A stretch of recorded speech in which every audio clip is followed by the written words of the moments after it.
Right. According to what we said before, by the way, what are we learning? This is the Dvar Malchut. This is a speech given by the Lubavitcher Rebbe in 1992, regarding this week's Torah portion, where God says, "Come with me into Paro," and the Rebbe explains that the source of Paro is really a level of godliness which is so incredibly high and real and powerful that Moses was afraid to go into.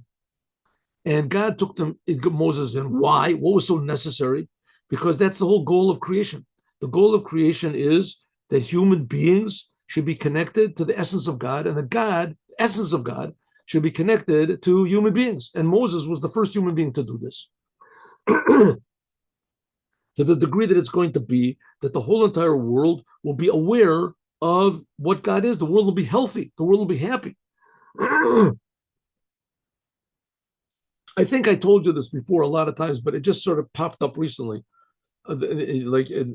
There's a big argument between economists, and most of the economists say that there's too many people in the world, and soon there's not going to be enough food, and there's not going to be enough air, there's not going to be enough room, and there's going to be big diseases, and everybody's going to get killed, and there'll be all sorts of pestilences and things like that, which is not so bad, but maybe it's going to come around to me, and I won't have what to eat. And now that's serious already. That's serious.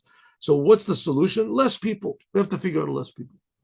That's like Bill Gates and all these people nowadays, these evil people, the World Health Organization. They're just the world, what is it called? Homicide organization, somebody said. To make less people in the world. But then there's the minority, the great minority of economists that say that there's not enough people in the world. And surprisingly, this guy, Elon Musk, and Trump say this, but the Lubavitcher Rebbe for sure says it. There's not enough people in the world. There has to be more people. The more people, the better. And eventually, the more people there are, eventually will stand up one scientist that knows how to make food from air or something, and he knows how to live under the water. But there's enough place in the world. All you can live in the Antarctic, you can transform Antarctica into whatever it is, a nice place, an oasis or something. Any case, so that's the idea of Moshiach. The whole idea of the revelation of God in the world means that all potential to do good will be revealed by people, and the more people there are, the more potential will be revealed. More.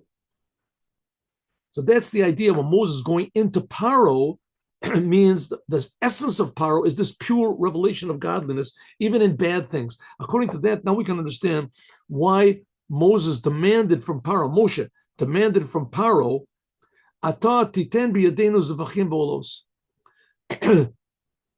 Paro said, okay, I'll let you go into the desert. Only the men will go into the desert. And Moses said, you're going to let everyone go. And even more, you're going to give us sacrifices. You're going to give us animals, so we can sacrifice them to God. And afterwards, God commanded to Moses, speak to the Jewish people, that men, this is before the plague of darkness, the second to the end, that he said that speak to the Jewish people. And all the Jews were living they were the servants in the houses of the Egyptians, right? So he said, every Jew should go to his Egyptian master and borrow from them, a man from men and women from women. They should borrow vessels of gold, silver and gold. And it says in garments, it says, the Rashi says the garments were worth more than the silver and the gold. And God will put a favor in the eyes of the Egyptians, and they'll give you whatever you want. Also, Moses was very great in the land of Egypt, in the eyes of the servants of Paro, and in the eyes of the people. And then afterwards, the Torah tells us the fact that the Jewish people, they did this. The Jewish people did what Moses said, and they borrowed from the Egyptians, and God put the favor in the eyes of the people and the eyes of the Egyptians and everything, and they lent them, they forced them. It says they even forced them to please take more gold, take more silver. Nosef on the palm, in addition to what it says in Parsha Shmot, is that the Torah repeats this 3 times. 3 times. God says, don't worry, you're going to go out of Egypt, you're going to have a big when at the burning bush. You're going to go out of Egypt. You're going to go out with the tremendous riches. And then God says again to Moses, remember, tell the Jewish people to take riches from the Egyptians. And then it repeats this a third time. And the Jewish people did what Moses said, and they took the riches of Egypt. So it comes out that they repeat the same thing about the Egyptians giving them their wealth 3 times. Now, the Chiyur at first glance is not understood. It's so important going out of Egypt that you have to take money with you. That they took out from Egypt all the money. This is when a way of Yashilum. They had to borrow it from them. And not only that, what does it mean? They found favor in the eyes of the Egyptians. There were just 8 plagues. They decimated all of Egypt. What does it mean? They found favor. Until God himself, he said, don't worry, it's going to be, God, I will put a favor in the eyes. The people, the Egyptians will like you. When the Jewish people left Egypt after hundreds of years of slavery, servitude, they should have found ways. they should have Livrach to run away from them. Masha Yoter Maher quickly. The Egyptians, the Jews were in Egypt for terrible slavery, right? So God says, borrow money from the Egyptians. The Jewish people should have said, listen, God, let's just do me a favor. Forget about the money. Forget about everything. Just get us out of here. Just let us get out of here. What do we have to have money and things like that? You own the world, God, right? You own the whole world. You can provide us everything. God says, yeah, I'm going to give you, food, manna from heaven and bread from a rock. He says, okay, so we'll go to the land of Israel. We'll find gold over there. What do we have to take the gold of the? It's so important to take the gold of the Egyptians. It says they even had to take out all the gold in order to get the promise, to fulfill the promise that Abraham was promised, that the Jews, they're going to be slaves in a strange land, and then afterwards they're going to go out with a lot of money. Why did he have to? It says in the Talmud, the Rebbe brings it up also. A person, if you say to a person, you're going to be in jail, put the person in jail, terrible jail, and is under the threat of death every second. Awful, terrible place, right? It's full of disease and scorpions and snakes. And someone comes up to you and says, listen, I got good news. We're going to let you out of jail next week, and you're going to have millions of dollars. We're going to give you millions of dollars. What would a person say? Listen, do me a favor. Forget the money. Let me out now. I don't know if I'll make it another week. Do me a favor. Forget the money. Let me out now. Same thing with the Jews. God says, don't worry, you're going to be in Egypt. They're going to make you suffer. They can kill you in any second. But don't worry about it, because you're going to go out with a lot of money. So the Jews should have said, listen, forget about the money. Just get us out of here. Get us out of here. So God said, no. It's very important. You have to take the money. You've got to take the money. Why? And also, why did they have to do it in a way of requesting? They could have just told to Kalim B'Shas. No, it says even more. After they asked the Egyptians for their money, so there were Egyptians that didn't want to give it, or they gave a little bit and they hid the rest of it. They figured the Jews will leave, will have something. So a lot of Egyptians, they gave everything they had, but most Egyptians didn't. They gave tremendous amounts of wealth, but they hid it. It says when there was the plague of darkness for 3 days, it says the Egyptians couldn't see, but the Jews could see. And one of the reasons is the Jews would go into the houses of the Egyptians, and the Egyptians were like frozen in their place. They were so dark, they were afraid to move. It was a tremendous deep darkness. And the Jews went in and they found out where all the treasures were that they hid, they took out. So it says, so if the Jews went in darkness and they took out everything anyway, so what do they have to ask the Egyptians to please give it to me in a borrowing way? Not only that, if it was borrowed, it implies we're just borrowing for a little bit, we're going to give it back to you, which they didn't do, of course. What do they have to borrow it for? Says the Rebbe, the truth is, b'makom shelo ozeres derech acheres me'asher bittul v'shviras ha'menaged kefi shehaya makos Mitzrayim tzorech lios kach. This is the way it should be. B'leis brera kiviyachol. But after that, eifo sharak davar efshari mechapsim sheyeh davka b'darach noam, etc. Really, that's the way it should be. They should have just taken it out, but it should be what that if they have no other choice, then you're a nice person, you ask. But the Jews did have these other choices. So why did they have to ask? The answer is that this is a preparation for the complete idea of dira, of a dwelling, making a God a dwelling in the world. Namely, that the non-Jews should also participate. We don't want to force anything down anybody's throat. We want everyone with their own free will to decide that they want to do what God wants. That's the preparation of going out of Egypt. That's why God took Moses into Paro to get to the source of the energy of where Paro was, that a human being would be able to unite with the essence of God to the point where all the Jews would be able to unite with the essence of God, to the point where the whole world would be able to unite with the essence of God. And that's a little example of the world uniting with the essence of God from their own free will, is the Egyptians giving from their own free will their wealth to the Jews when they left. Because God wants there to be a dwelling place in the lower worlds. What's the lowest thing in the world? Free choice. Free choice. You can use your free choice to go totally against God. Lowest thing in the world. But on the other hand, you can use your free choice to, yes, choose God. That's elevating the lowest thing. And just like it says that in the future, that Paro was the Nachash, he was the big snake, he was the big serpent, Paro. It says that this is representative of the same serpent that fooled Chava, Eve, into eating from the tree. It says in the future, this serpent will be a shamash gadol. He'll be a big servant to holiness. But when the Jews left Egypt, it wasn't a complete redemption. It wasn't loya shlemos birur tachton. The world was not completely purified. Like we can understand for the fact that there had to be that the people even after they took all the wealth, they still had to run away. The chipazon, quickly they went out of Egypt. Why? Explains in the Tanya.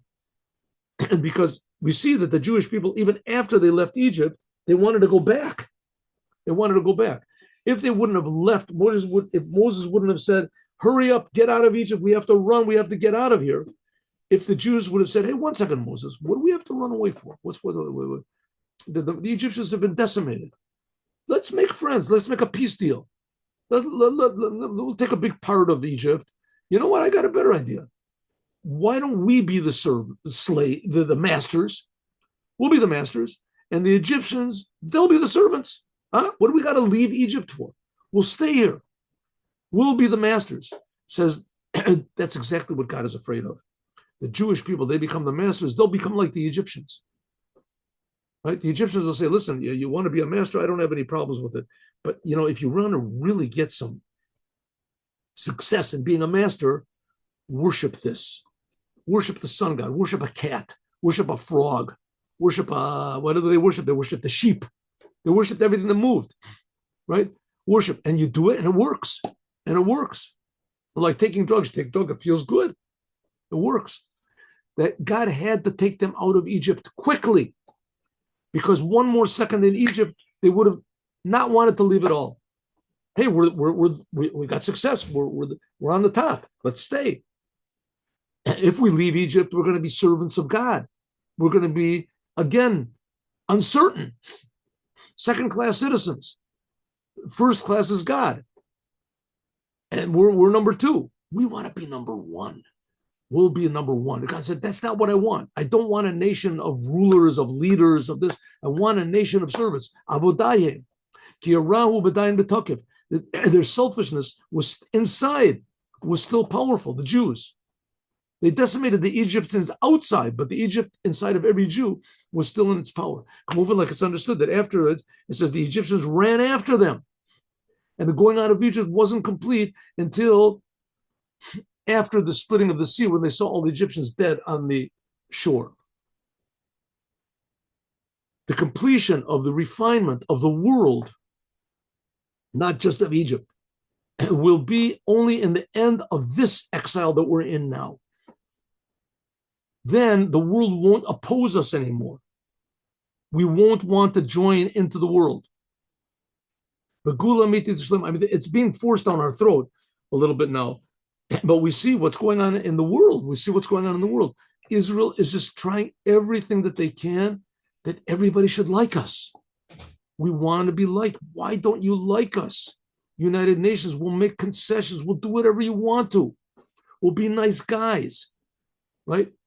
We say we're going to kill all the Hamas. All of a sudden, the next day, oh, we're not going to do it anymore. What's going on, right? Because we have to find favor in everybody else. It says in the future redemption, that's not going to be that way anymore. That's not that we want to go back into Egypt. It's not going to be that way.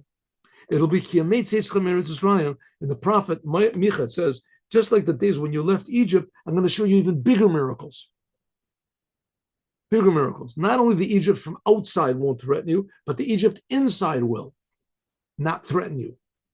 And therefore, going out of exile, the future will be in a way that lo b'chipazon, the future redemption won't be in a way of running or desperation and menusa lo telechem. We won't have to run away.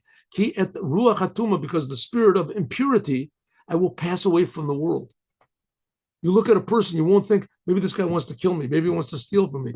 Who knows what he wants? Maybe he wants to blow up my house. People, you don't know what's going on now, right? You don't know what's happening. They sit now in the United Nations, whatever, and they make smiles and they land, they shake your hand and they give you prizes and you kiss and you love. And really, the guy just wants to kill you, right? In the future, it won't be that way anymore. And therefore, we'll go out of the exile. When we left exile, Yatsu miagalus bizarizus. I think there's a word missing over here. We won't go out of the exile in a way of, how do you say, of desperation, of running, of a ba'ofen de menucha, but it'll be a way of calmness. The nefesh menuchas aguf. It'll be calm. In other words, it'll be something we were waiting for, we're expecting. The future redemption will pull us out. In there, Moses had to force them out. They pushed them out of Egypt. In the future, the redemption will pull us out of our desire to remain in exile. But tachlis ashlemus will be complete. Neshamas begufim, souls in bodies, and we will immediately go to a state of chayim nitzchim, infinite life. Souls and bodies in the future redemption. Like we've said so many times, if Adam would not have eaten from the tree, he would have lived forever in the world. There wouldn't be such a thing as heaven. And this physical world, we'd realize we can serve God. There's nothing that makes a person more happy and in bliss than in being able to serve the creator of the universe with his thought, with his speech, with his action, with his love, with his fear. But nowadays, it's not such a big, how do you say, a big prize, because we don't feel what God is. But in the future redemption, we will feel. The Inyan, and now that we said there's a connection also to Yud Shvat. Yud Shvat is not the Shabbat, but Shabbat afterwards. Yud Shvat is the day, Hilula, the day of the passing away of the previous Lubavitcher Rebbe, that he's the leader of our generation. And this year, it's going to the year that the Rebbe was in Shabbat Mavorchin, the Shabbat that gave the blessing to the month. Anyway, the year that the Rebbe was in, the last Shabbat in the month of Tevet was Bo. The Shabbat by us, it's not that way. Bo Paro, and he's Talkut Hoyata b'Shabbat and Shar Parshas Bo Atzmo. So when the previous Rebbe passed away, that Yud Shvat fell on Shabbat. That's the way it's going to be this year. This year it's going to be Yud Shvat is going to fall on Shabbat. That's the day that the previous Rebbe passed away. In any case, this week's Torah portion, Bo, is as a essential connection with the previous Rebbe's life. As the Rebbe said many times, the previous Rebbe, he was definitely the Moshiach of his generation and basically our generation as well, because he did all the things the Mashiach was supposed to do. He knew all the Torah, and he spread the Torah out, and he encouraged Jews wherever they were to do Torah and the commandments. And the Rebbe said that the previous Rebbe's life was cut short, and I'm just continuing his work. The Rebbe said that a lot of times. It's known that in the day of a passing away of a tzaddik, his soul goes up to the highest levels with all of the deeds and all of the Torah and the service that he worked at this whole life. And then it becomes revealed and shines in a revealed way in the world, the Pol Yeshua's V'kirav Oretz, and it brings about salvation in the lowest places of the world. B'yortzeit, in the day of passing away, every year is added on in an incomparable way to the year before it. The soul gets an elevation, the revelation of the Rebbe gets more revealed in the world. That this is the reason we say Kaddish on the day of a passing away, because it's an elevation after elevation.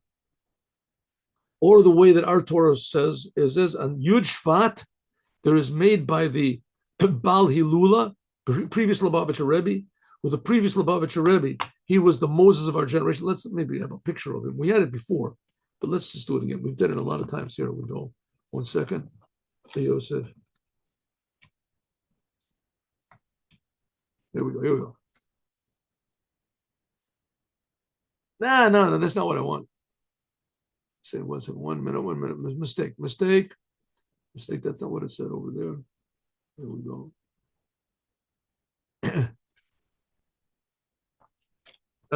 I'm sorry.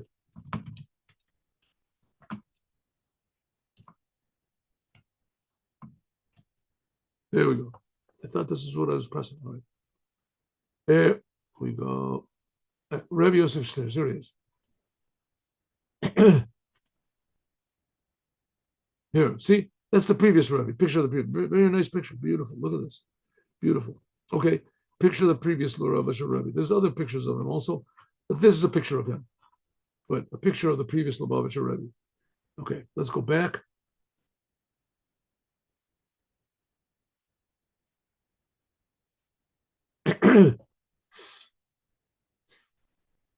The day that he passed away, every year increases more and more revelation. Now, Rebbe's really never die. The fact of the matter is that Jews never really die.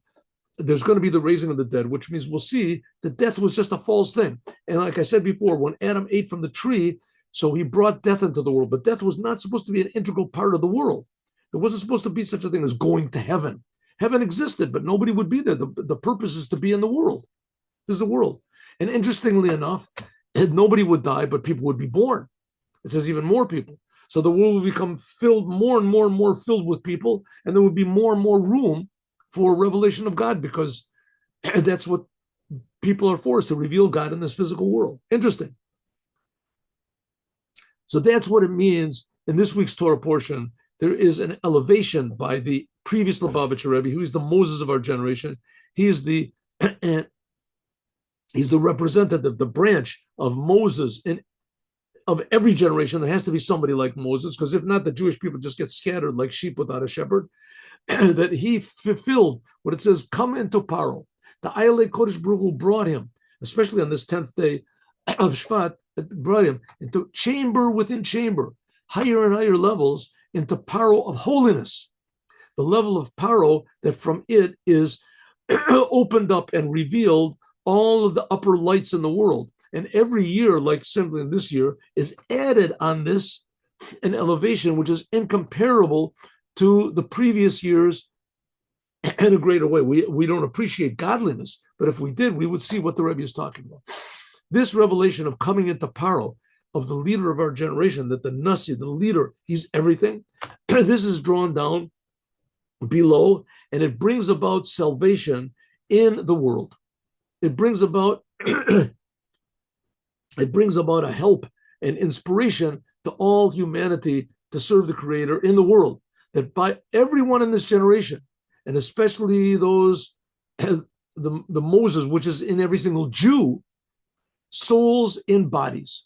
And especially in our generation, like we said before, like the previous Rebbe said, that our generation is the last generation of exile. And it is the first generation of the redemption. That the previous Rebbe said this already, that we are now what's called at the heels of the Moshiach. heels of the Mashiach. Almost grabbing at his heels. And it says in the books of Kabbalah, let's see where this is. 5, Shara Gilgulin. There's the book of the, it's a book of the Arizal. What did I do over here? 1 second. One moment. We'll do like this. There's a book of the Arizal's writings, and one of them is called, it's called the 8 Gates. The 8 gates, and one of the gates is the gate of reincarnation, and he explains over the reincarnations, and he explains who different people are reincarnations of. So he says our whole generation that we are now we are all reincarnations of the generation that left Egypt. You know, the ones that worship the golden calf and all that. So therefore, this is even strengthened more the comparison of the previous Lubavitcher Rebbe with Moses. Just like Moses, he took the Jewish people out of Egypt. So the previous Rebbe, he's the one that's going to take our generation, which is the reincarnations of the door that left Egypt, as he's the first. Moses was the first redeemer. And the previous Rebbe, he is the final redeemer of our generation.